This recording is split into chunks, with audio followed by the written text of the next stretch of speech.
Hey, welcome to HutchConnect Podcast. This is our second podcast. This is your guide to local businesses, events, community resources. You're going to find out what you need to know right here at HutchConnect.com or on the podcast. Joey, you've got a special guest. You got two guests this time. Yeah. Is one of them a guest? I don't know if we'd call her a guest necessarily. Now let's walk that tightrope for a second. Yeah. Put me on the spot here. Yeah. Well, you've got co-owner, so everybody knows you from the last podcast. Sure. You're one of the founders of HutchConnect and owner. Co-founder. Yep. Co-founder. The other co is now sitting to your right. Yes. This is my wife, Abby. Hello. Hello, Abby. Yeah. Hi.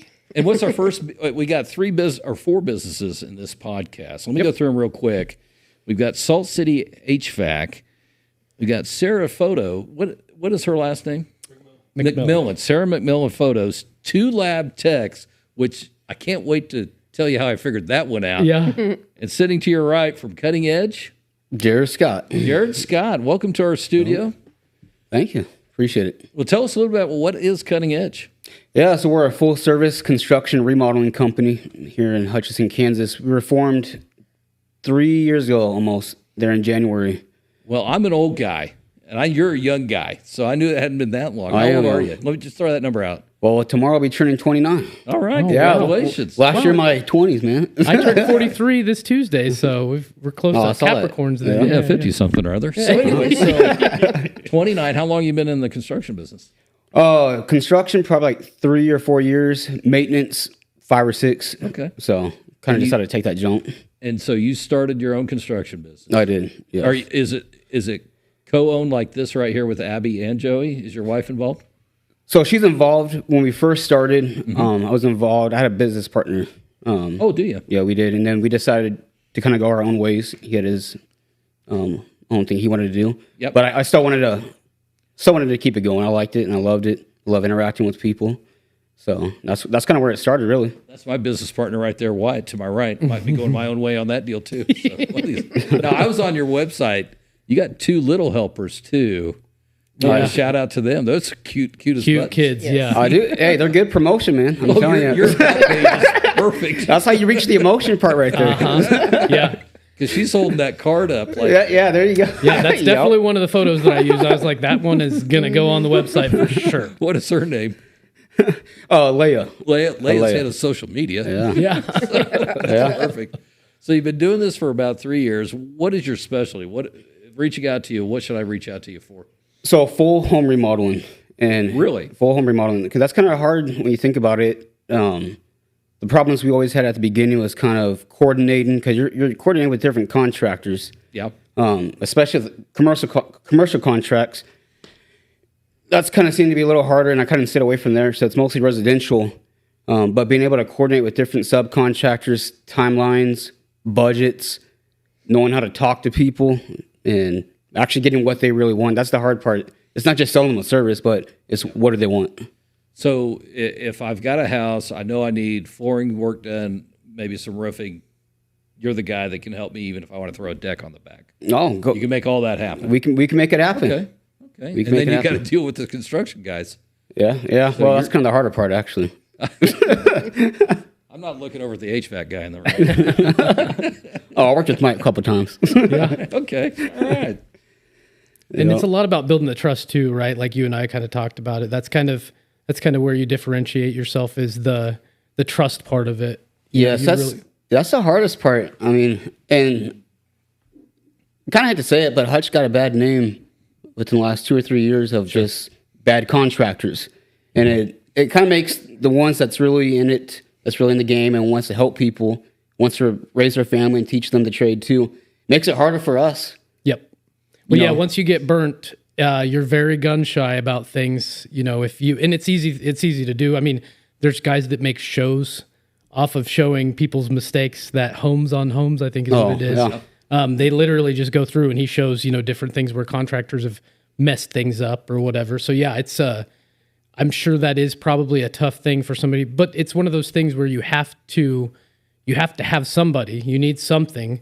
So it's nice to have somebody that you can actually trust to do these kind of things. Yeah, for sure. Actually, I went to an estimate today over in Waldron area, And she's been getting like 4 or 5 different contractors over there, for an addition. And one of the contractors, well, a couple of them actually, one of them had their license suspended and had to have, their wife drive them over there. Oh, wow. And, well, yeah, so not their contractor's license, but their driver's license. Well, both. Oh, Oh, well, there you go. Hey, if you're going to check both boxes. double trouble there. Yeah. But I mean, and the client picked up on it too. So I mean, there's a degree where you can reason, okay, this is not a good contractor right away. But I mean, there's also that shadiness, which it's a bad thing. But if you have the good personality and you're true and you have integrity, that's where you can shine at, really, because they pick up on it. Sure. Yeah. What's something that people don't ask before they have work done that you think that probably is an important thing that nobody, most people wouldn't know to ask? Yeah, a big thing is there's a big difference of getting an estimate and consultating. Mm-hmm. So we have a lot of people that they want something done and they don't have the ideas quite yet in their head of what they want done. So to make, like for myself to be more prepared to help the customer out, do you have ideas already? Do you already have an architect? Do you have an engineer? We're glad to help them, bring those ideas to life.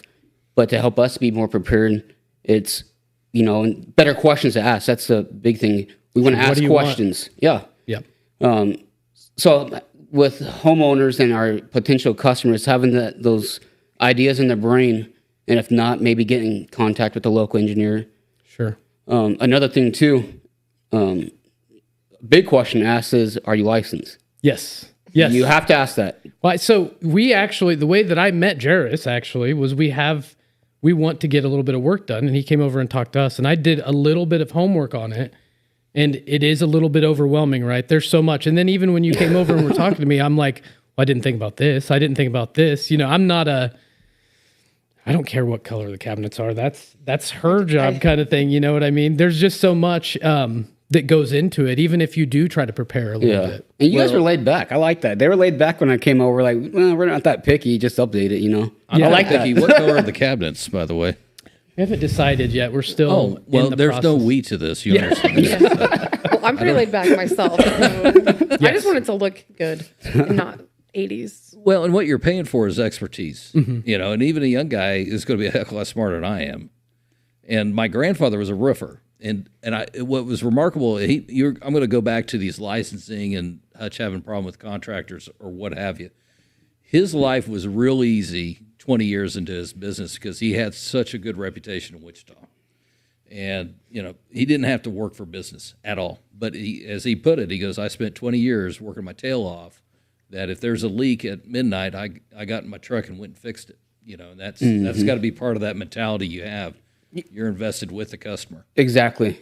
And that's, and you mentioned about my age. I mean, people can either get knocked down by saying, hey, you're young, really? But if you do the research and you stay dedicated to it, well, it's kind of like what you're saying. You could be more educated on a certain area than, most people are, or aren't, my bad. But when you think about it, I put a lot of hours into studying for my Class B contractor's license. I put a lot of hours into my roofing license.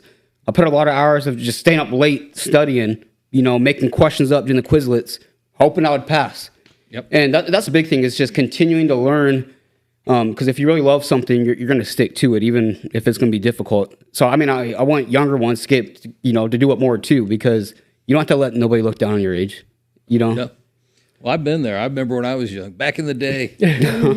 Well, and teaching people, you really do get to learn a whole nother side of things once you start teaching people. You can think that you're the best and think that you know it all, but once you start actually teaching people, you start to realize how little you do actually know. Yeah, I love entrepreneurship. I love being a business owner, and it's stressful, but it's almost, I love the stress, man, because you can only learn from it. You know what I'm saying? Pressure makes diamonds. Yeah. Yep. Yeah. And I love the stress because it's going to keep you on edge. It's going to, paranoia to a degree is good. Mm-hmm. Paranoia is really good. And so being able to think ahead, and it's only under really those stressful conditions is when you start learning a lot about yourself. Like, sure. It is. So it's like, even like the business part of it. Well, man, you can have all these third-party companies reaching out to you for these MCA loans, these other loans, and it's like, you can only learn from that. I made a bad decision about doing that one time, and very high interest rate, but it's like, you know what? I need some opportunity to put out there to market and stuff. And it's like, ooh, but man, it bit you in the butt almost. Now you can only learn from it. Yeah, exactly. Yeah. Now you know not to do these things again. Had him call me up like 3 or 4 times already, asking if I want more money. He's like, no, I'm going to try to get with the traditional. If you're going to give it to me for free, I'd love it. But probably not going to happen. Yeah. So you learn a lot of stuff in the industry. You learn a lot about people. You learn a lot about different contractors. You learn a lot about yourself. Sure. Yeah. And you and I have talked a lot about the business side, and that's something that I continue to try to grow as a business owner. It's something that I'm getting comfortable with, but the tech side of things, I'm fine. I can program, I can do whatever. I can figure out almost any software. The whole thing, I'm okay with talking to people, but the business ownership side, I just get worried sometimes that I just don't have the knowledge. But I think that that's a lot of people, actually. I think that's a lot of what's going on out there. A lot of us are just kind of trying to wing things and seeing what works and stop doing it if it doesn't. Well, we got a few in the room. How many went to college for business? I did. And I'm going to tell you, you use about 5% of what you learned. Because the reality of it is, it's experience is what leads it. And do, the smart thing in coaching, business, anything, do what other people do successfully and just try to do the best you can at it and be their best at it. So, well, and that's that stick-to-itness too, right? Like even when you do have something that doesn't maybe work, you can't let that stop you. You kind of have to just keep pushing forward, I think. I've learned more from my relationships with different business people in Wichita. When I was running our business in Wichita, we were downtown and we had access to a lot of really strong entrepreneurs and business leaders. I learned more there than I did anywhere else. It was those connections that you sit down and say, hey, I'm struggling with this. And guys would give you your input. You got to, have a little bit of trust in it, especially young guys. It's great. When I was young, those older guys that have been through the battles, that helped me a lot. Well, that's probably a big thing for you too, right? Being a contractor, you have to kind of learn how to read people a little bit. You do. Because you're kind of leaning on this person to make sure that your name stays good. Right? Yeah. Like they're kind of carrying your brand into this job. Yeah, you do. You have to really read people. It's like when I was working for this other company, I was trusting on them for the customers, like the property management. And so you don't really develop that skill besides just you're going to this house at this time to do it. So like when I quit that job, I had one job lined up, man. And that first job, the dude wanted to sue me.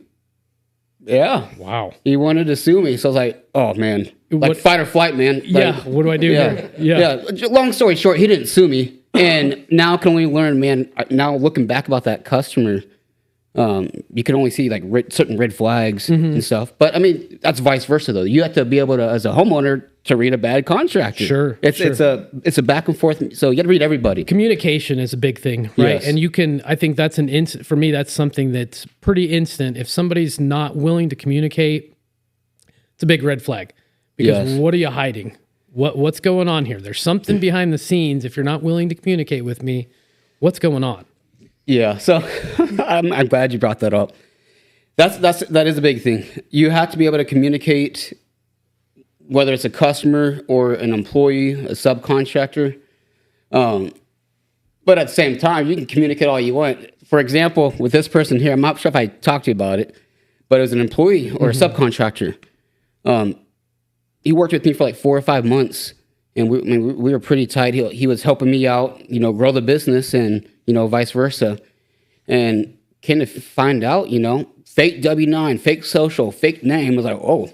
I only knew him by that name right there. Sure. Yeah. I've never had anything like that happen. Oh, yeah. I hear some stories. Yeah. I felt like I went off of and I'm not a swimmer by any means, too. I don't know how to swim, really. Yeah. I felt like this whole last year, I went up on the tallest little diving board, fell down, and couldn't get back up. Yeah. Well, I got back up, but it's like, man, a lot of ups and downs, man. Yeah. Yep. What's the best way to find your... Are you on social media at all? I am on social media. You got the Facebook? I do. I got Facebook. I got We're still working on Instagram. Get that up and going. Yeah. You got to take those pictures. CuttingEdgeRemodels.com is the website. Mm-hmm. That is. I'm going to read a little bit off this. Remodel and transform ordinary houses into dream houses, dream homes with precision-driven renovations. Now, kitchen makeover, that's a big deal. Oh, yeah. And then spa-like fixtures for your bathroom. I remember a house we had, you'd step out of the shower and a heater would blow on you. We've I got miss heated that. I floors do in the miss that. basement, actually. Do you have that? But in the basement, we've got just heated floors. Does it make a hardly difference? ever use don't. that bathroom. You Yeah, we don't even use that bathroom. Really? It's got a jacuzzi tub in it. Yeah, we hardly ever use it. Well, you guys, jacuzzi tub, heated floors, and you're not I using know last time we talked about the bed that we have the TV in the bedroom that we God don't use. almighty. Like, yeah, they got we just a need a TV little in the shack. bedroom. They don't even watch Netflix in there. So let me comment on that, man. The first episode of this podcast, I was watching it when you first put it up. I'm still upset. I can't remember the mattress guy's name. Danny.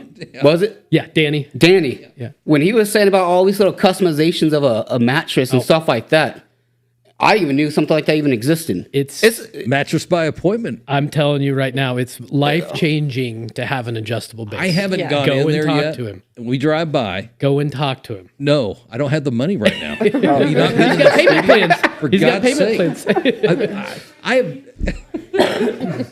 have. You're talking about credit. I've never had a credit card. Ever. That's smart. Well, no, not sometimes when you're trying to capitalize. your Right, business. sure, when sure. you're trying to make some things happen. Sure. But anyway, you got something on your I want to say shout out to Danny, man, because, yeah. there are certain people, even though you're not in the same line of industry, that gives you some motivation. That was a good marketing and sales thing that he did right there, that there's different customizations. Because Yes. even though I'm in the same position as you, man, and you probably have the money to do it, but I don't have that money to spend, $5 or $6 grand on a mattress. No, or I it might don't. be less than that. But still, the principle of it was that, man, by having these different customizations and meeting people's needs, and that's where sales comes in, there you go. You got your customers. And it's a gym there on East 4th Street. He's right. Signage, building. It doesn't look like you're going to walk in and see something where I can get the taco on. Yeah. I've been thinking about the taco, where he does feet and head up. Feet in, Oh, head- yes, yeah. I've not been sure doing the about- taco, and it's pretty awesome. You're My a taco sleep- girl. I am now. All- My sleep score has been amazing. Let me ask you this. How long did he take him to sell you on the taco? He didn't. You just tried it? I just tried it. So how odd was it to look over and he's in a taco the first time? There was definitely some laughter about it. And I was like, sure I've got to there try was. this and see what's going on. And yeah, There's just Yeah. moments in your life that change it. I remember seeing my dad put the just for men in for the first time. That'll scar you. So anyway, thanks for coming in. Thank you. I love the Thank you, fact Joe. that you got a young guy that's hustling out here, making a name for yourself. Again, CuttingEdgeRemodels.com, or you can find it on the Facebook, and you're going to get on the Instagram and start hustling there. Oh, I am. It's got a lot of good photos on his website too, like to see his work, and it's amazing. Yeah, his two sales reps there. yeah. Well, thanks a lot for coming in. All right, Thank you. Thank you. Hey, welcome to our second segment of HutchConnect Podcast, Episode 2. This is exciting. Salt City HVAC. Give us an introduction there, Abby. I just put you on the spot. Take it away, Joey. That's the introduction. Going around the board. So we got Michael with Salt City HVAC. Probably been pretty busy around this time of year now that it's starting to get cooler, I would imagine, or Not quite yet. yeah, not quite yet. We're hopeful. That's probably one thing that people need to get on those kind of things a little bit early, because you probably do get kind of busy once it does start getting cold, and then it's not something you want to wait around on, right? Well, it can be kind of borderline. So if you wait too long, then you're broke down in the middle of the night or during a big event like Christmas or Thanksgiving. Sure. And then people are showing up and you don't have any heat. You don't know what to do. So it's best if you could have those services rendered, a month prior. So it's the preventative maintenance kind of stuff that Absolutely. probably makes the biggest. And that builds into the predictive maintenance as well. So, if you look at it from that aspect, we can measure and determine, your blower motor is going to give out only halfway through the season, or maybe your ignition hot surface igniter is going to fail on you because it looked like there's a crack. Or Well, so you guys can actually tell, you don't have to get into the super specifics, but you can actually tell when something's going to give out eventually. Yeah, basically based off the amp draws of the motors and the equipment. So Really? you can trend it and you can kind of see how things are progressing. And just by the simple age of the equipment too, you can kind of have a general idea, and that all leads back to experience. Well, we jumped right into it, so let's go back a little bit. Tell us how Salt City HVAC started. Well, of course, I worked for another company back in 2000. I was actually a maintenance man at the fairgrounds for State Fair. Okay. Kind of got away from the inmate work crew and ended up working for a local plumbing HVAC shop here in town. They pretty much taught me most everything I knew. As a high school dropout, went to the School of Hard Knocks. Ended up getting my GED 10 years after I dropped out of high school, but still maintained, that trying to be positive and moving forward. And I knew that, in 2000, if I didn't learn how to do these things, that I couldn't afford necessarily to pay somebody else to come do it for me. Yep. So it's like, jump in both feet, let's learn. Sure. And that's what we did. So almost 35 years of experience in the trades, and kind of, because I worked prior to that, I was working at Jackson's Ice Cream in the dairy. So that's probably what really kind of got me hooked into plumbing, heating, and air, is because, of all the stainless steel piping and all the thing. I was vacation relief at Jackson's Ice Cream. So I learned every process there is in the milk plant in the dairy. So that's interesting. I'm going to jump in it real quick. What was the motivation after 10 years to get your GED? Pretty much we were getting ready to go out on strike in 1998, and I knew it was going to be a requirement to get another job, and I'd been there for 9 years. So I thought, well, I better better myself. So that's what I did. I jumped on the wagon, walked into JUCO and said, hey, I want to take my GED. And of course, that's before they had this whole process that you have to go through. Yep. So I walked in, they said, here's your papers, go back and take the test. Went back and tested, and they said, oh, how long you been out of school? I said, almost 10 years. They said, doesn't look like it. So nice. That's cool with that. But yeah. And so we say JUCO, Hutch Community College Yep. here? Okay, awesome. What a great story. Yeah. I love hearing stuff like that. So always been a chaser, always been a racer, trying to, get to that dollar and be able to support my family.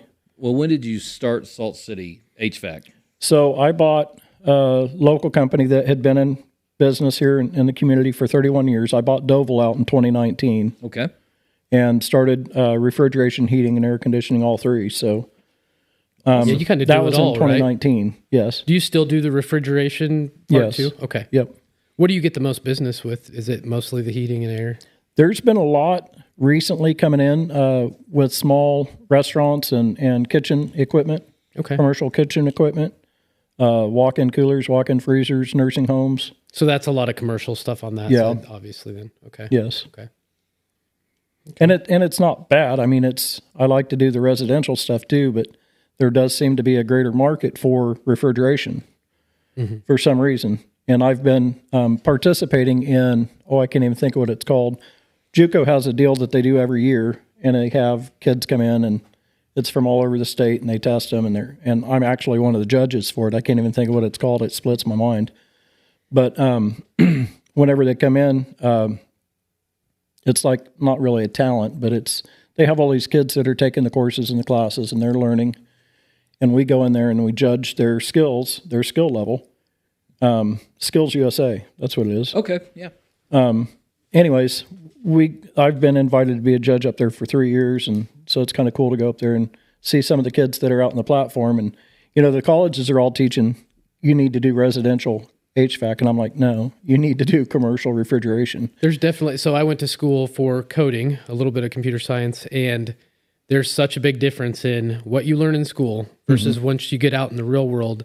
It's just so much different. I mean, I understand that they've got to teach things. There's a certain way to teach things, but the real world is just so much different. You've kind of, Right. There's some decisions that have to be made, and the company's bottom line is a lot more important sometimes, especially if you're not in a actual dev shop, a development Right. shop. So I'm sure it's probably the same way.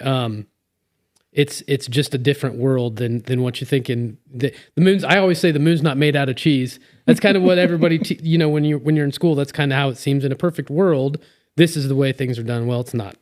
World's Right. not perfect. So. Right. Well, at Hutch Community College, to their credit, they put their shoulder into vocational. Yes. That trend, I think, about 10 years ago. They put a lot of money into it because it's evaporated in high schools. Yes. I mean, that's the trend.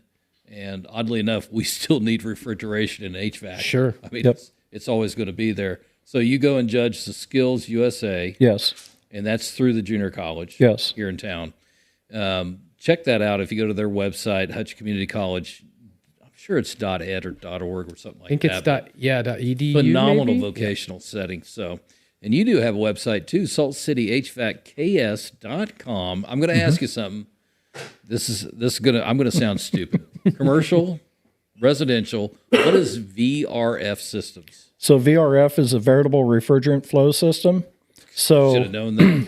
yeah, so Sandstone Heights in Little River, Kansas, we installed an LG Multi-V, which is a single outdoor condenser, and it has 20 indoor heads that operate off of that one individual condenser. Okay. So each one of those heads that are operating in 20 resident rooms can be controlled either heat or cool independently based off that one outdoor unit.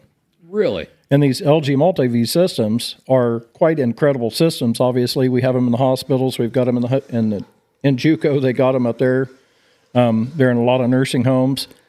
The only downside to a VRF system is there's no built-in redundancy. So if that one outdoor component fails, you've got 20 people that are out of heating and air conditioning. That's 20 phone calls. That's 20 phone calls. Grumpy phone calls. Yeah. Well, not necessarily from a nursing home, but it could be if it were in an application of apartments or something like that. So it's something you've got to stay up on too, because it's just like, a lot of technologies, technology's constantly evolving, right? So yes. How do you keep up on these kind of things? You're still going to take different classes, or how are you learning about these kind of things? Well, on the VRF, whenever I was, when I left my facility management job, I was pretty much inherited into that company that did the building automation for that job that I was in. And they were the platform that was going around and installing these VRF systems. And I kept telling them, well, I want to know how to put one in. I want to put one in. So they would have me go out and commission them, which I really wasn't getting an opportunity to learn how to do it, but I was getting to see what not to do. So whenever I left that company and left the hall, the union, I ended up buying Doval out in 19, started my own gig, and I got an opportunity literally during COVID, like 2 months later, almost a $500,000 job opportunity to go put in a VRF system. Well, I put in 4. Wow.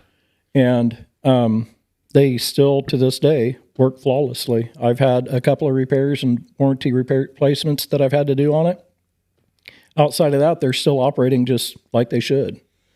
And 88% of that boils down to, like your initial installation. Mm-hmm. It's got to be done right. I was taught basically what not to do. Sure. Right? It's just do the opposite. It's like of this. The old caveman, don't put your hand in the fire.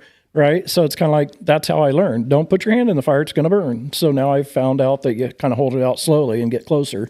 So that's kind of the gift and the curse for you, right? Because the better that you do on the front end of it, the less that you're going to get calls from these guys. So, yeah. Yes. Yeah. And it's been running successfully since 2002 was the first fire up. 2022 was the first system fire up there. So our biggest struggle is I like a room around 62 degrees. Mm-hmm. Kimberly likes it around 82. Ugh. Abby, Right. where are you at? You cold or hot? Cold. Okay, Joey, are you cold or hot? Same. I Okay. run hot, so like if I'm hot, I'm not happy. I got to have a fan too. Yes, fan. Are you a All year fan long. guy? yeah, I am, but my wife is not. Yeah. Yep. It's a battle, isn't it? Yeah, and unfortunately, we don't have the split bed. It Oh, will do yeah, the let's taco come mode. back in. It will do the taco mode, but it is not split. So Yeah, that's one thing. It was funny because when we got ours, that was one of the big things. Like, we actually have 2 twin beds. That's how it. So we sleep in separate beds. yeah, see, there sounds just so needs to be a weird. wall, and then you could have the heat on one side and the cool on the other. So Well, I'll tell you what, we're looking for a travel trailer. I like what you're thinking. I told her, I said, let's do bunks. yeah, So when we had our camper, the kids, when we would go out to the lake, and they thought, even in the summertime, they thought that it was like always cold in the mornings in the summertime, because I would keep that, I would turn it all the way down. Because because it was their electric. I didn't care. We Right, were staying at right. the lake, so I would crank that thing down. For the longest time, they thought it was, 60 degrees every single morning, even in the summertime. And if you're going to a lake where it's $85 for hookups, you can thank Joey. Yeah. Yeah. That rate's going up. Running that bill up. Yeah. I'm going to come back around on preventative maintenance. So for a residential client, what do you recommend somebody should do annually or twice a year? What through your company? What would that look like? Twice a year, I would definitely recommend like a spring tune-up and a fall service, just to make sure that all the safeties are interacting correctly with the burner assemblies. Make sure your burner assemblies are clean. We'll verify and check. Yep, change your filters, replace your filters. That's the other thing. A big thing is to educate people on their filters, because most people think when they go to the store, I'm going to go buy this MERV 11 filter and stuff it in something that's designed, for a MERV 5 filter, and it's going to make my house clean. It's not a dusting machine. Sure. No. And unfortunately, so we put these thick filters in there, and all we're doing is restricting the airflow, which is raising the amp value or the amp draw on the blower motors. So if you like to replace your blower motors, use thick filters. If you don't want to have that high cost of replacing a blower motor, use a MERV 5 or a MERV 7 filter. That's all they're designed for. I'm guessing a MERV 5 is less money than a blower motor. A lot. A lot less money. You can get a 3-pack for $14. Okay, yeah. Quite a bit. And how much are blower motors? A lot more than that. Well, they range anywhere from $2.25 to $500, and I've seen higher if it's an ECM motor. So, And you got to have a guy put it in. Sure. yep. That's nothing you YouTube. And really, when it comes to HVAC, what I always get nervous is that first fire up of the heater every year. Mm-hmm. It's a safety issue. Yes. And it's something you need to. And I've learned to go look at it, and I don't know what I'm looking at. Hell, Yeah. I take the cover off like I know what I'm doing. But you looked at it. Well, yeah, That's what counts. Yep. I called the guy out, and I didn't use your server. I had a different company here in town, and I'm holding the flashlight like he's my dad. I want to learn what's going on there. Right in the eyeballs. Yeah, I was not helping the situation. And he's finally looking at me and goes, I'm not paid to tell you how to do this. I said, just curious. Sure. Just wanting to learn a little something. So what's the best way to get a hold of you? Is it through website, Facebook? What's your... I text mostly with all of my customers because I like to keep that open line of communication. So if they text me their contact information and their address, I'll message them before I head their direction. That way they know I'm coming. 620-662-3355. Call or text. I like the fact you do text. Schedule appointment today. Salt City HVAC. God, it's great having you in here. I learned a little bit about HVAC. Plus, Yeah, it's interesting. Yeah. we're all kind of cool guys here. Yeah. Yep. Yeah. That's Even right. Abby's on the cool side. With the taco. Yeah. But no Netflix. Just need to develop a wall no that goes Netflix. in between your split bed there. You'll have it made. Do you have a TV in your bedroom? No. Really? Yeah. I tell you what, it's life-changing. No conversations. Don't have to have... He'll even come in and hang out every once in a while. He came in last night. Well, the cat was in there. Well, We've got one of those theater couches. We can just sleep out in the living room, so we don't have to worry about it Yeah, much. we don't. Yeah, we're not working that kind of mileage at my house. My sons want to play Warhammer. God Almighty! So, I got a tough life. Yeah. Thanks for joining us. We're gonna go to segment 3. Is the next one. We don't even know who that's gonna be. Thank you. No idea. Got to roll some dice or pick some straw or draw some straws. Hey, that was.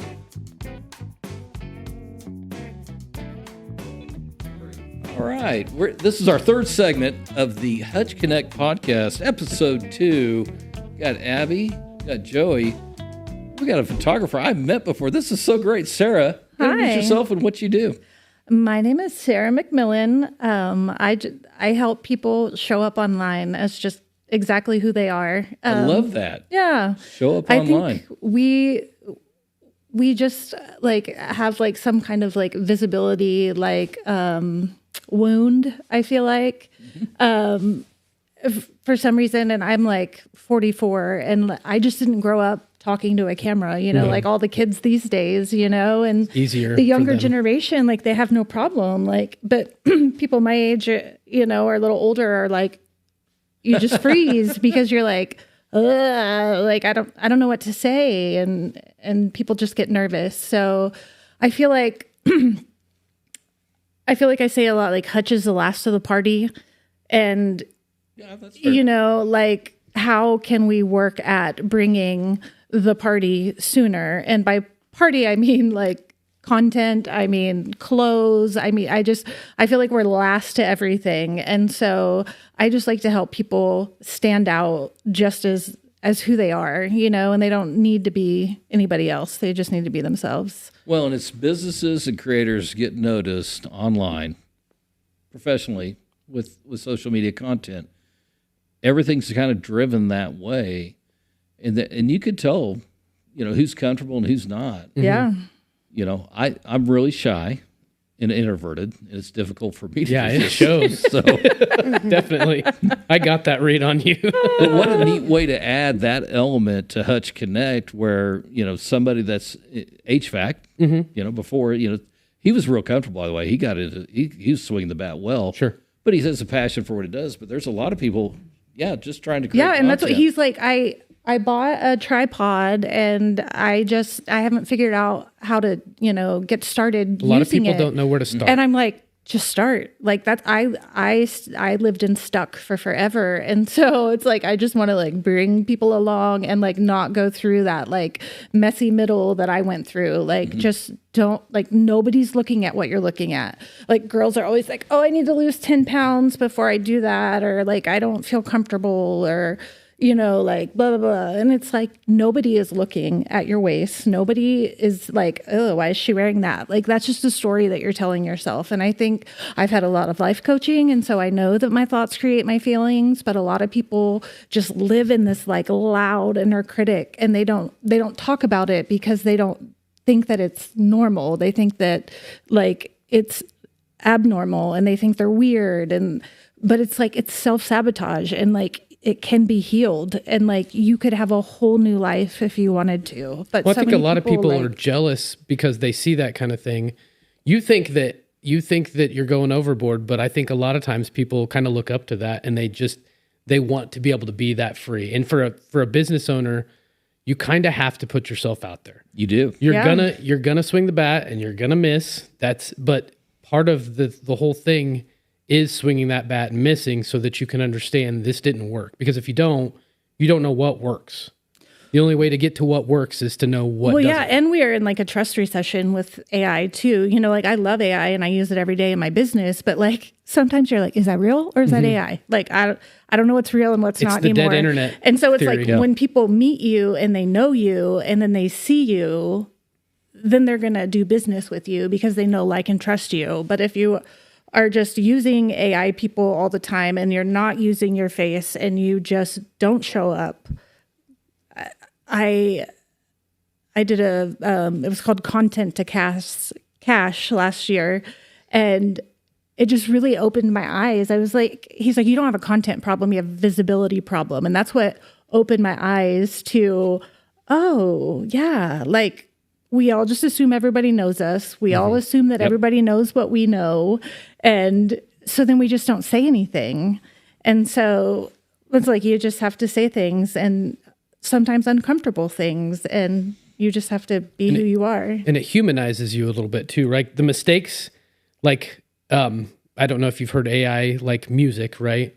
There's something about it. It's too perfect. Like, live music is cool, and it's fun to go hear it because you hear those little mistakes. I think that's what people kind of want to hear. They want to hear the mistakes. They want to know that it's not perfect, because when it's not perfect, it's perfect, right? Yeah, and that's not something that we necessarily like. Well, and we've done the last two segments, part of it is like Taco Bed. Sure. There's elements that are carried through that are, when we talk to you and anybody that comes in here, we're just having a conversation. And the little hiccups along the way add credibility, because this is just sitting around having a round table. Now, you talked about the mental barriers that we create. And once it's a barrier not getting through, you got to make it a hurdle. Yeah. So you can jump over to go through it. But, we have a lot of that when we started out doing social media content. You'll find your audience. Yeah. And what's interesting is I'm in a certain space in YouTube where I am so outside the norm physically, age-wise, experience-wise, but I've got a pretty good following, because everyone's like, there's an old fat dude in a Hawaiian shirt doing that, and he should not be doing that. It doesn't look right. I love it. And he just runs his mouth about what he thinks. But that's part of it, is I had to break down that first barrier. Yeah, and just do it. And just do it. And you're that's what your goal is, to help people. Yeah. Let's launch this. I have had way too much time the last 3 years. And I'm kind of in that boat that you are. Like, I need money. Like, it's just been a slow season. And so, but in my waiting, I'm still learning. Like, I'm not just sitting there, like, feeling sorry for myself and not doing anything. Like, I always just want to be the best at what I do. And so I dork out on online courses. I listen to too many YouTubes. But, like, this is the perfect time to start a YouTube. And I do have one, but I have not been consistent with it. And because I just didn't know what my lane was. But, like, I now feel just like I just want to help people be who they are, whether it's picture or cell phone video, or just following them around their office, just so they can be who they are to the world. I'm processing what she's saying. Are you following this? That's probably one of those elements that is missing in content creation, is breaking down just being who you are. Mm-hmm. Sure. Because I know who I am. If you got to really know me, you probably wouldn't like me. You just roll it out. Abby, you just smirked over there.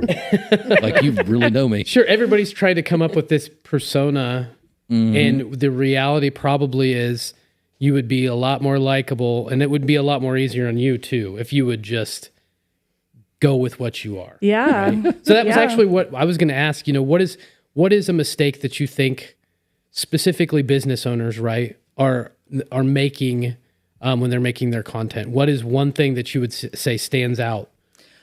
I'm guilty of it too, but we need to be on video. In 2026, like, there is no, should I do video? You should be doing almost all video. Sure. And the good thing that is trending right now is that it doesn't need to be edited. So it could just be this lighting. It can just be us sitting here with good sound. Like, that's what people want. They don't want the crazy jump cuts and crazy. Right. And, like, this is the time to just jump in. Too commercially when you see that. I know that instantly turns me off. I see a lot. I watch YouTube a lot too. And you see some of those videos and you can just tell it's like, okay, this is just too crazy. It's all over the place. The ones that really get my attention they're just sitting there. Yeah. And they're talking. It's almost like my favorite podcasts are the ones where it almost feels like you're sitting in the room with somebody and having the conversation with them. Like, you can't talk to them, but it's like you're in the room just sitting around talking and you're just kind of listening in on this conversation. Yeah. And you're more like, if they were to throw out like a tiny offer or something like, support me and, like, I'm doing this class, like, you're much more willing to give them your money because like, and trust them. Mm-hmm. Sure. And so, like, that's all content is just like or like personal brand is just digitizing yourself, and like, back to my Hutch is last of the party. Like, I feel like that's something that we could do as a business, is digitize Hutch. I feel like there's so many people not using email marketing. I feel like there's so many people that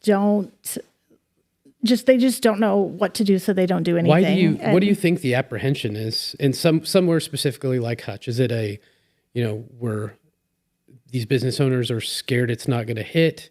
A lot of them are just like, they've just had a Main Street business for so long, and they have, always had business, and they, like, we all have struggles in different ways, but, like, I feel like it is more common now to work with mentors or coaches or YouTube people, and just knowing that there's more, like, when it was just the horse and the buggy and the, like, you were just doing what people around you were doing. But now that we can see what these big creators are doing, we can now bring that into our community, and we can be first instead of last. Well, and it's not impossible. Thank you, Wyatt. He had to go get my coffee, and he dropped it. So it's not impossible when you see what the big content creators do that are successful. You can do that anywhere. Yeah. There's no magic to this. Yeah. This studio is a little bit different of an animal. Sure. You're not going to see a studio like this typically, but you can make content Avenue A Park.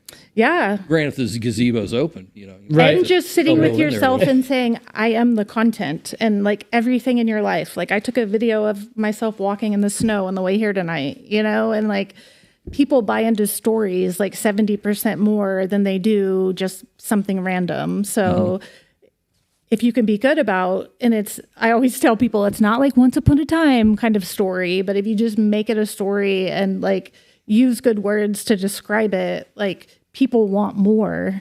But like if you're like documenting what you're the car is red, and how important is consistency? Because that's one thing I see this happen a lot, and it's always something that I worry about for HutchConnect. I don't want us to be something that kind of slowly dies off. yeah. So I try to continuously put us out there.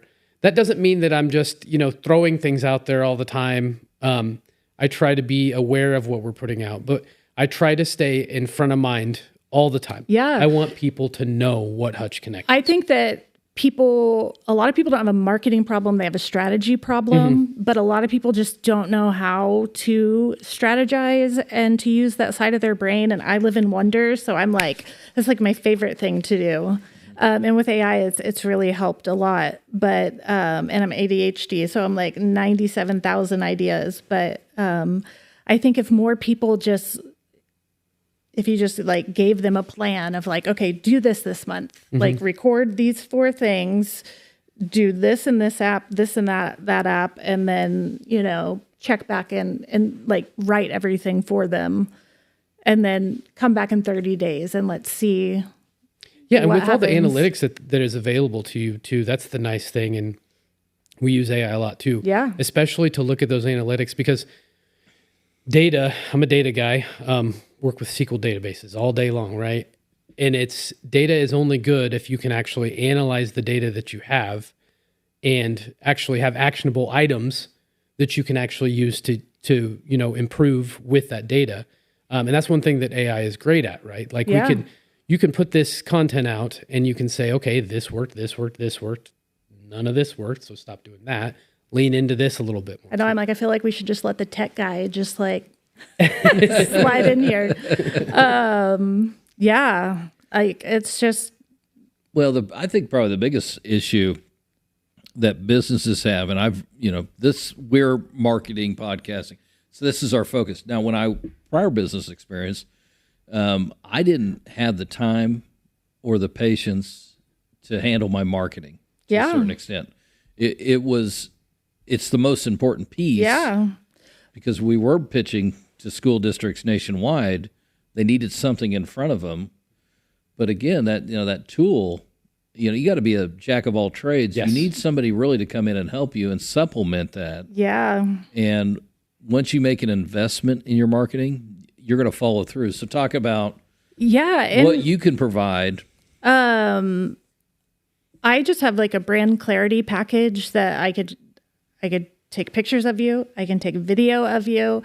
I can write your content for you and like give you a plan. And then it's on you to do it, But you made the investment of money and time. You're going to follow through with your plan. Yeah. And I get stuff turned around really quick just because I like to just get it done and be done and not think about it. And like, I think we just live in a world that is like, if you tell someone it's going to be like 3 weeks before you get your photos, and you're like, you're already over it, And yeah. I mean, with like podcasting, but I do think, and I have had podcast stuff in my closet for 2 years, and I've just not used it because I didn't know how. And so I'm just trying to help the person that I was to just pull these people over the bridge.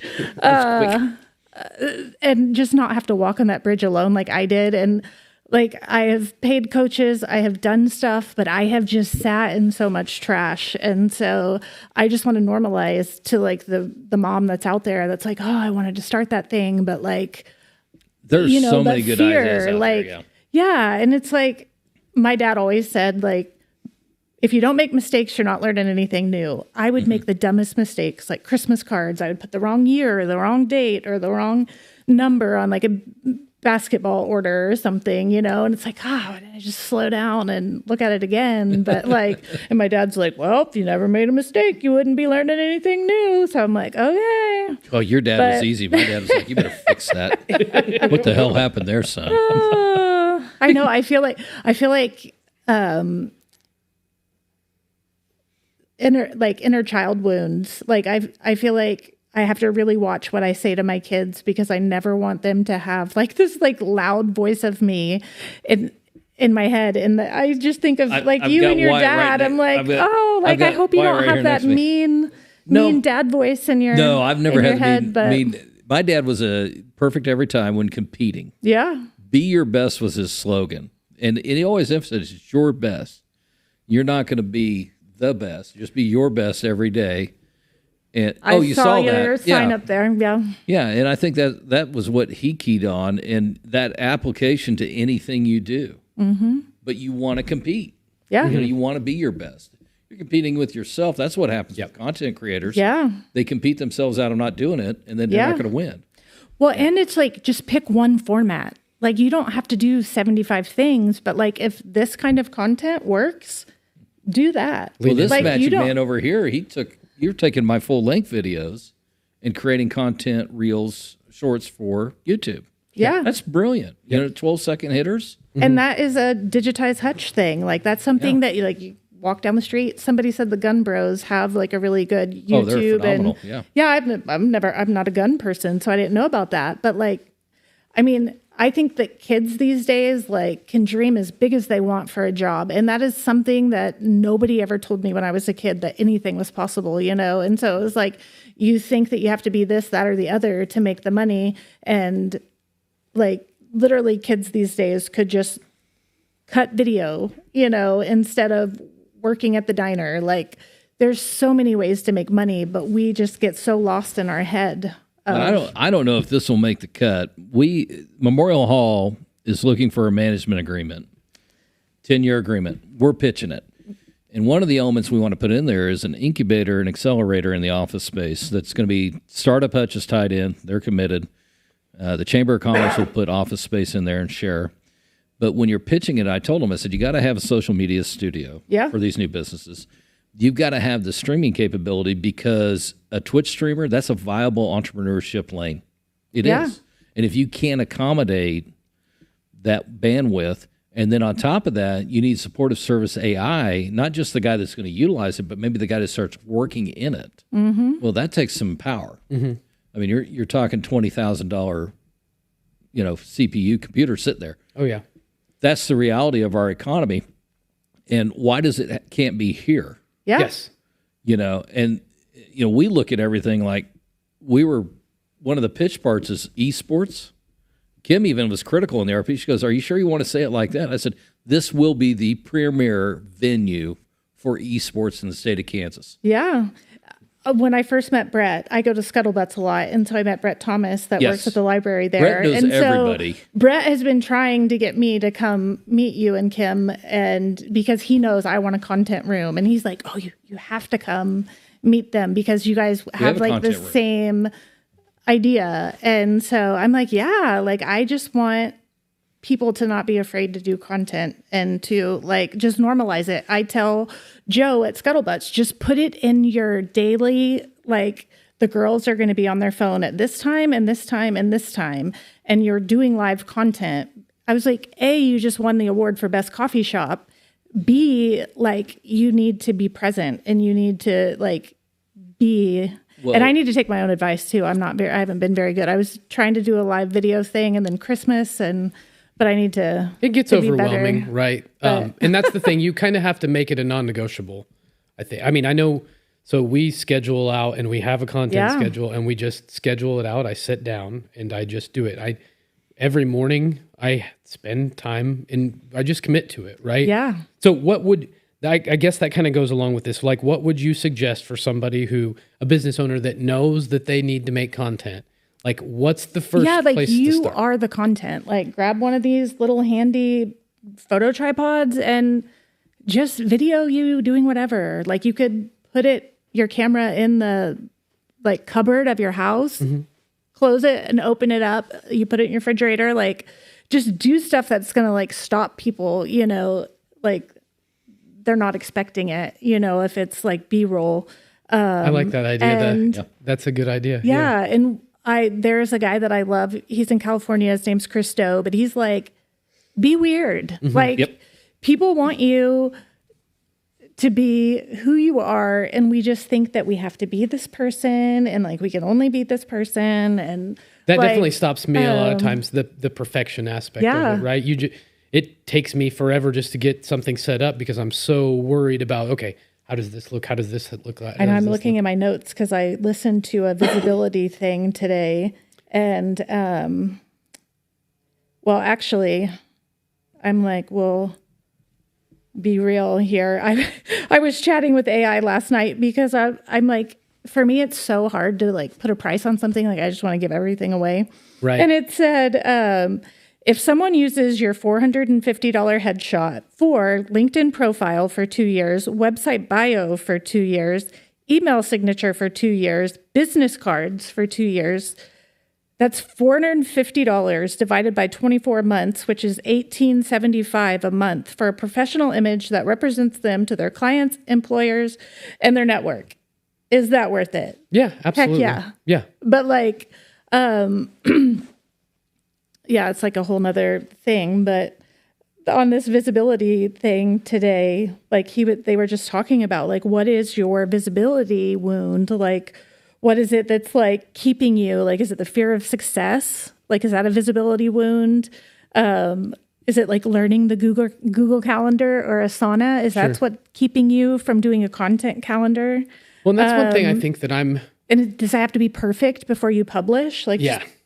I published my website today and it was not perfect. There's so many things wrong with it. And I was like, oh my God, Kurt is so sweet. He sent me like a 30-minute video, like with all of the things that were wrong with it. And I was like, oh my gosh.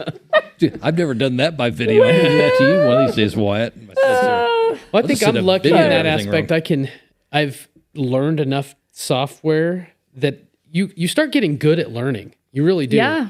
And you start getting better at learning. And I'm able to pick up software pretty quick. So, you know, that's one thing too is, you know, would you suggest sticking to one lane, maybe Facebook or maybe Instagram, learning that? Or do you think that it makes sense to try to branch out into everything? Just go where your people are. So like if you're weird and on YouTube and people like you there, like stay there. Like, and I think if you do come up with an offer to sell something, like people are going to buy where they know, like, and trust you. So I feel like it's so easy to try to like scream everywhere and be loud, but like, I think like experiment and just find where you find your people. And I feel like Hutch is very Facebook. Yes. Like I can attest to that. And I think that like, don't waste your time like doing Instagram if it's not like, sometimes I feel bad because I'm like, oh, I'm not doing anything on Instagram, but I've never got a lot of, I don't get a lot of DMs on Instagram, but I get a lot of DMs on Facebook. And so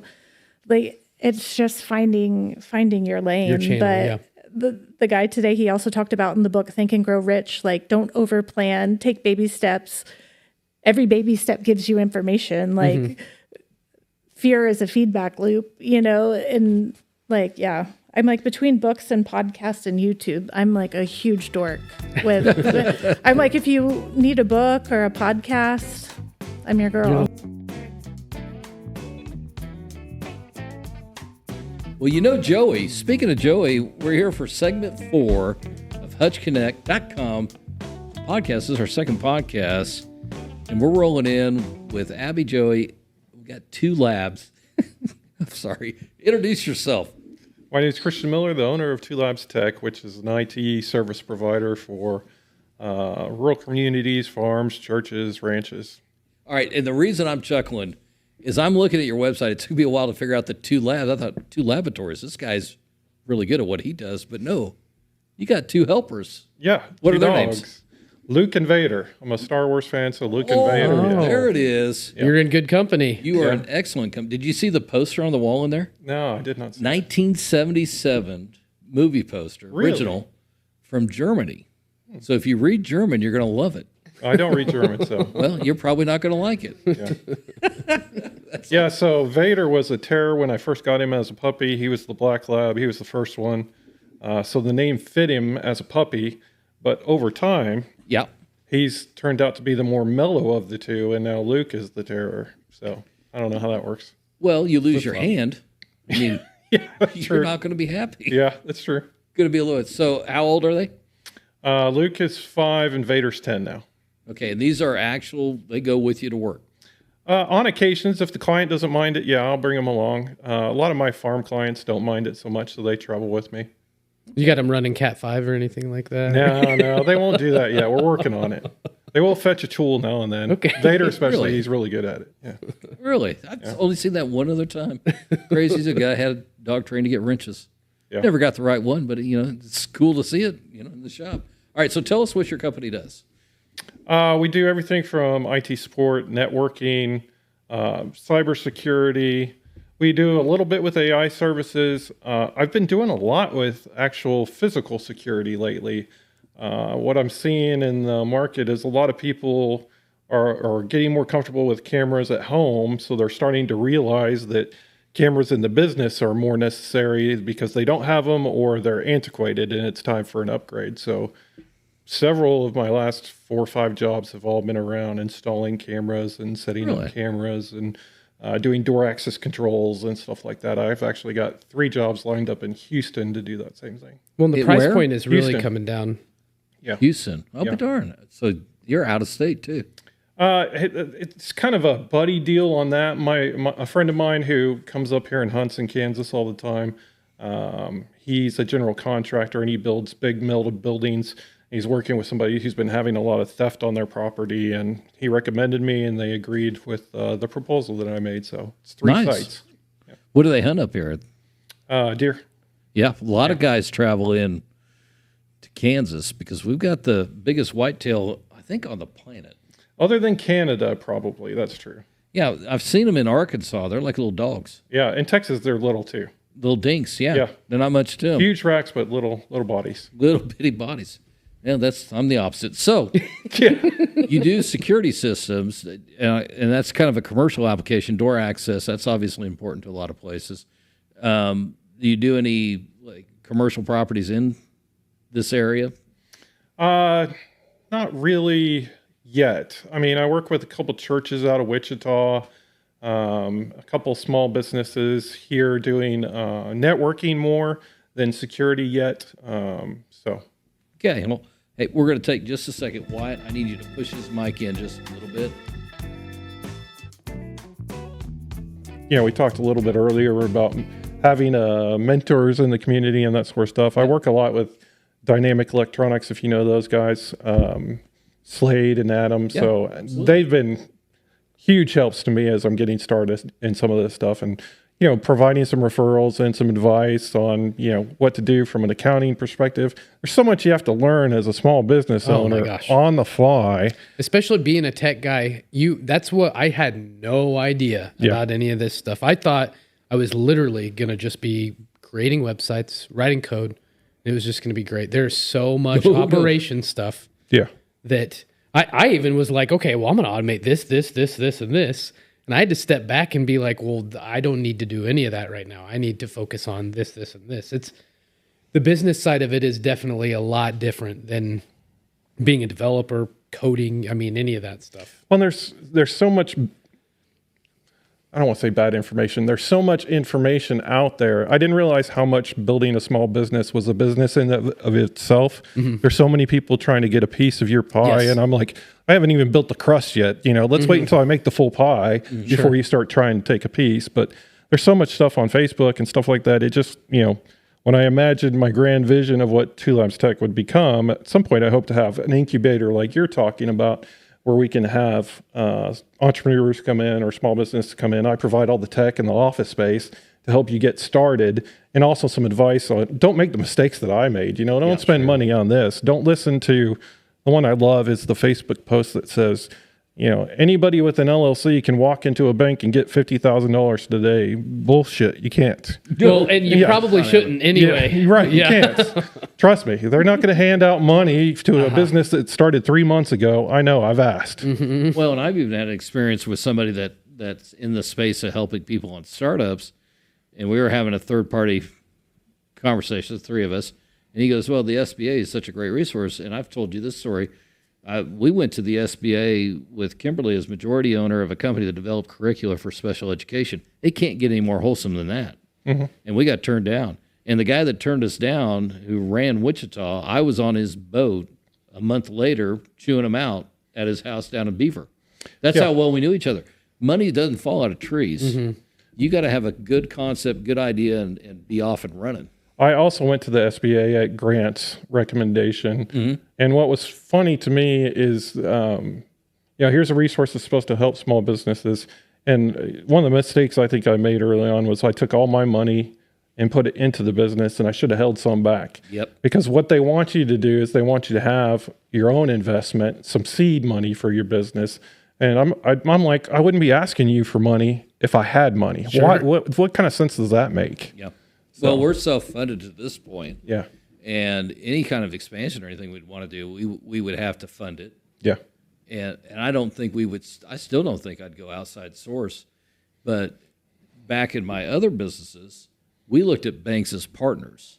They're going to leverage our risk. We had the capital to do it, but we might as well leverage our risk, especially when interest rates were like 2.5, 3 points. Right. You're stupid not to borrow at that point. But anymore, I think what we need in this community is that incubator, that shared mentorship. I think that's where Abby and Joey have really hit on something special with HutchConnect. Yeah.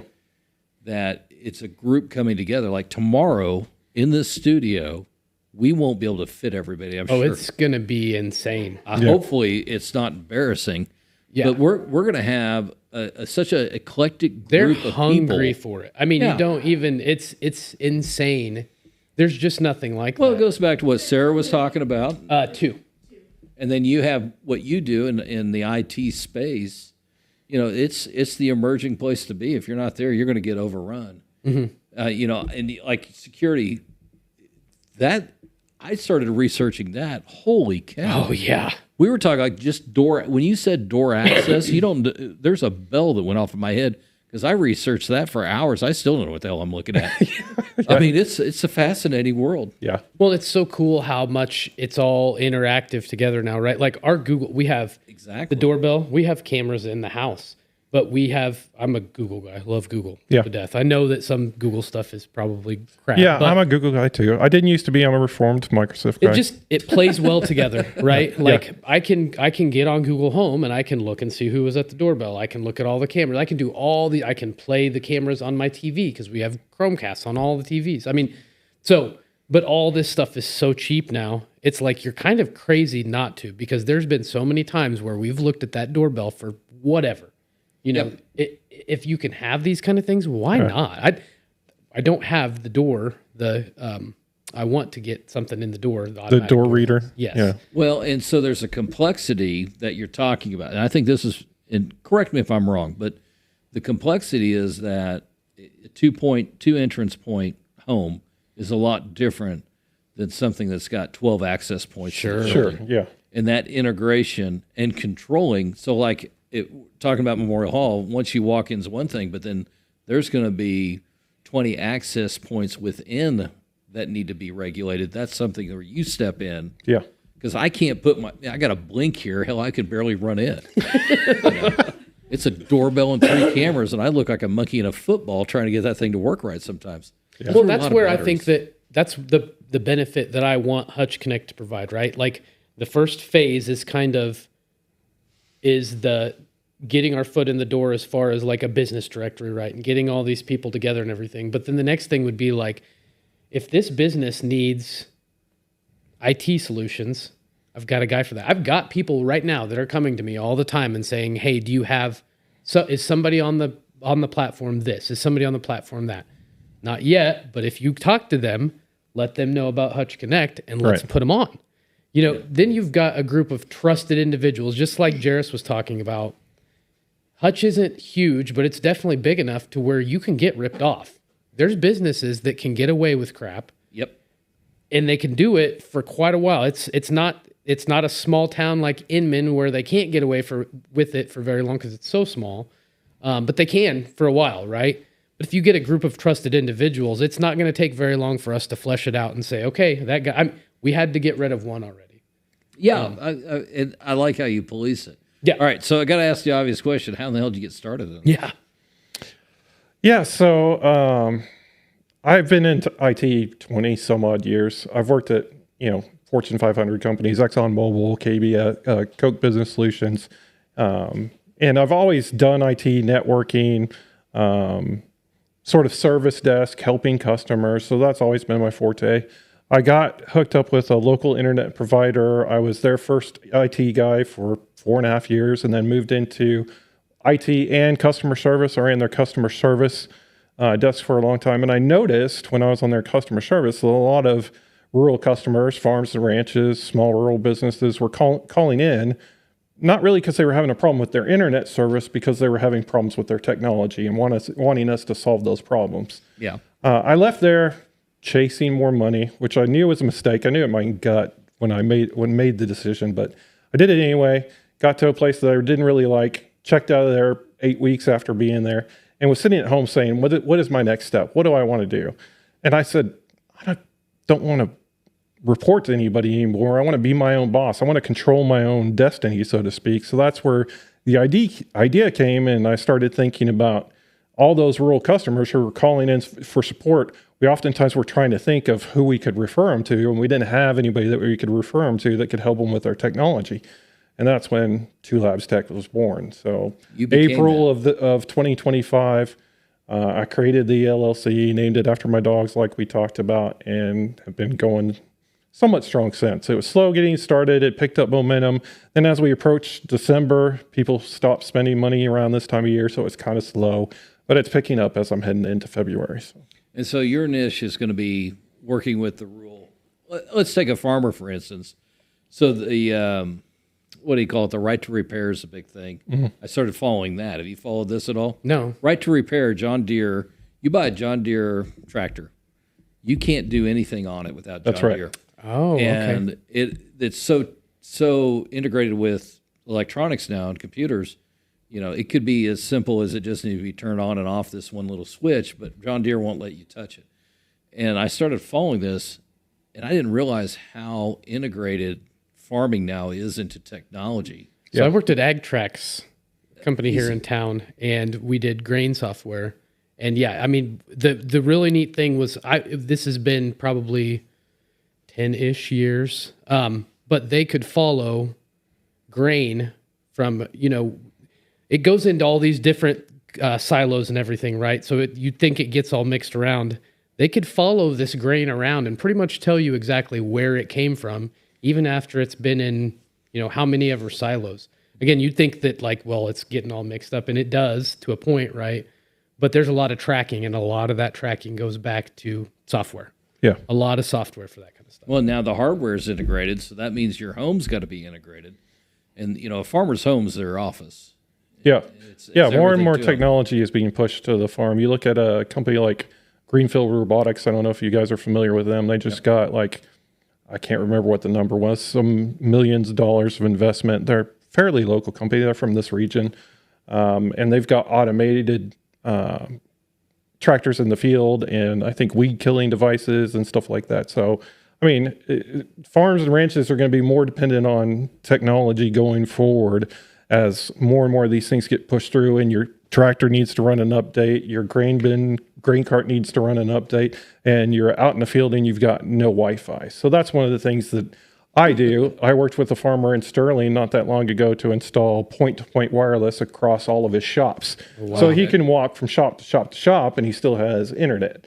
And we also installed cameras there because he has a problem with theft in some of his barns. So now all those cameras are running across that wireless point-to-point connection back to his main office, which is in the basement of his house. Do you find made it plug and play, right? Yeah. Do you know about the McCurrys down the road and the wireless situation they have going on with the cows? Yes.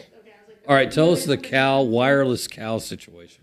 Well, I didn't get to work on, that's kind of This will go in the podcast. This kind of hurts me a little bit because I've known the McCurry since I moved to Kansas in 2017, and they know I was starting this business. I actually went to them and said, "Do you think this could work?" Yeah. And they offered me some advice, and then I find out that they had somebody else come out and install some wireless access point and put GPS collars on all their cows. Wow. Oh, really? They're putting collars on cows. Oh, GPS. Yes. I thought you were saying they were wire. I thought you were saying they were actually the wireless devices themselves. I'm like, that's an amazing idea. No, actually. I actually have if you go on my Facebook, I have an article, and on my LinkedIn too, I have an article about this. They're doing things with GPS collars on cattle now, and these things are uploading more data to a cloud than Netflix does. Wow. And it's monitoring the health of the herd, where the herd's at, whether or not they're sick, when they're going into heat, when they're getting ready to drop a calf.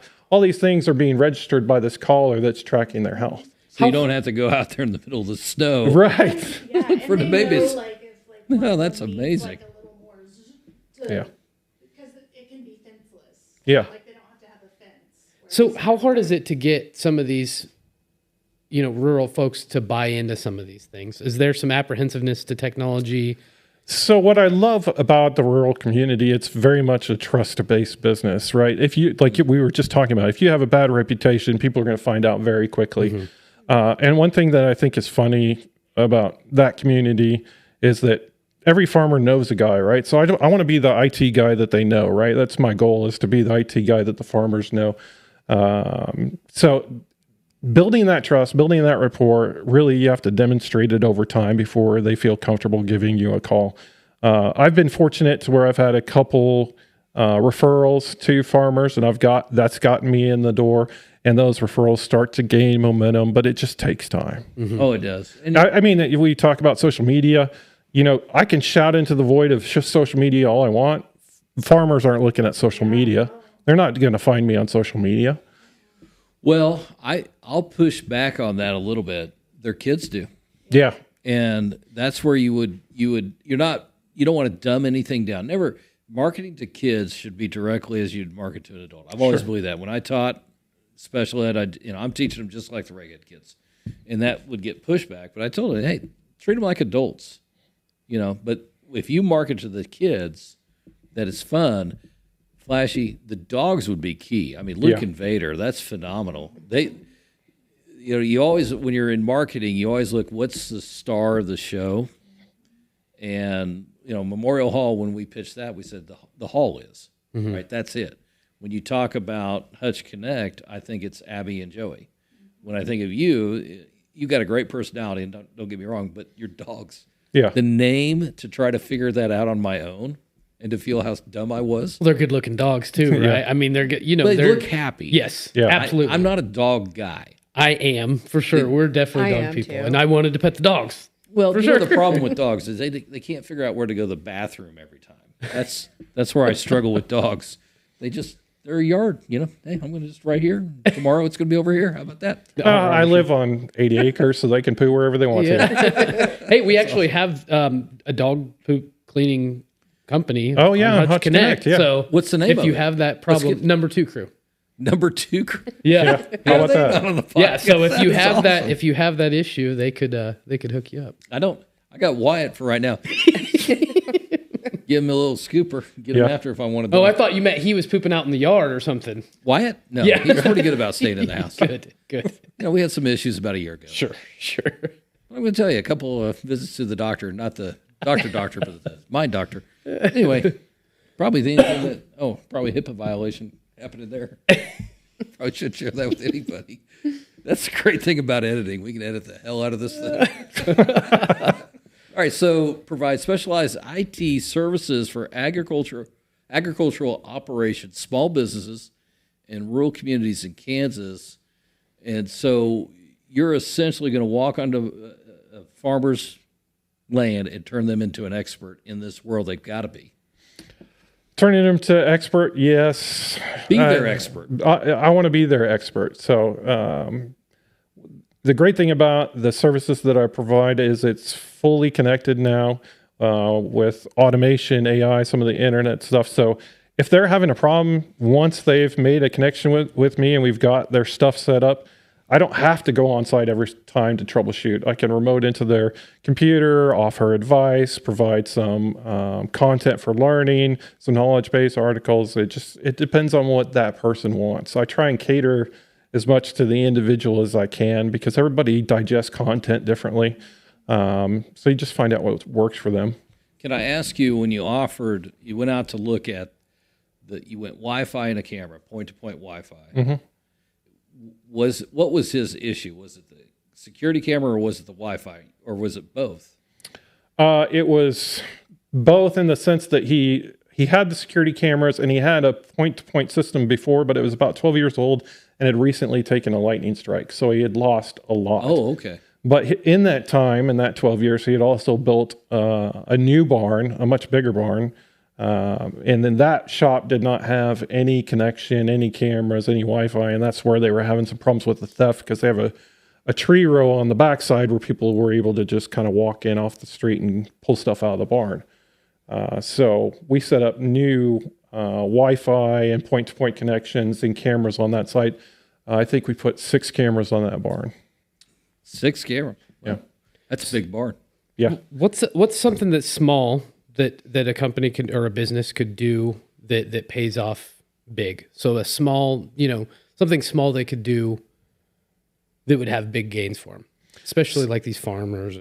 So the thing that I've been running into a lot, and this is why I'm about to do a webinar on this, is I have businesses tell me, our network's slow. We just paid for an internet upgrade to a gig or 2.5 gig or whatever it is they paid for, and it still seems slow. So why is that happening? So the number one thing they can do is a network audit. Have somebody like me come in, check your network, front to back, all the way around, and figure out what's going on. What you find out is, through no fault of their own, you have employees bringing in routers or network devices or creating loops in the network that you just don't know about over time because you don't check on your network. It's not something you're getting a health check on every day. You should be, but you're not. So these things pop up and they actually will degrade your network over time, and you'll sit at your computer and wonder why you can't get that database information fast enough or why the internet's being so slow. You buy a brand new computer and you're spending more and more money trying to solve a problem, and you're not actually hitting what the actual problem is. You're addressing the symptom versus the actual problem. So that would have a big payoff then, especially for some of these companies that have maybe not done something like that for quite a while. Yes. So a church I just recently did in Wichita, that was their major complaint when they first came to me. I did the network inventory. We found several loops and several rogue devices, cleaned all that up, put a new switch and router in for them. They had no cybersecurity prior to that. Now they've got cybersecurity, and we found out that they were actually penetrated and being attacked from an agent in China, which was surprising. Who would think that a church in Wichita would be attacked? So it's the number one thing that I would recommend is think about your cybersecurity posture and then think about your networking. Something like that could save you money. I mean, that's an investment, right? Yeah. Well, this has been interesting. We're well over 25 minutes. I would have never guessed rural IT support and security. What a niche. I like that a lot. Well, thanks for joining us. What's the best way to get a hold of you? Either my website, there's a contact form there, or you can email me. I've got Facebook and Instagram as well as LinkedIn. I'm happy to communicate and whatever works best for you. 2labstech.com. And you're going to find out on the Facebook. Yeah. Oh, and the webinar. You got a webinar coming up. That's correct. All right. Well, good luck with that. Thank you. Thanks for joining us, Abby. Thank you. Joey. Guys, thanks for coming in. Thank you. Episode 2 down. Yeah.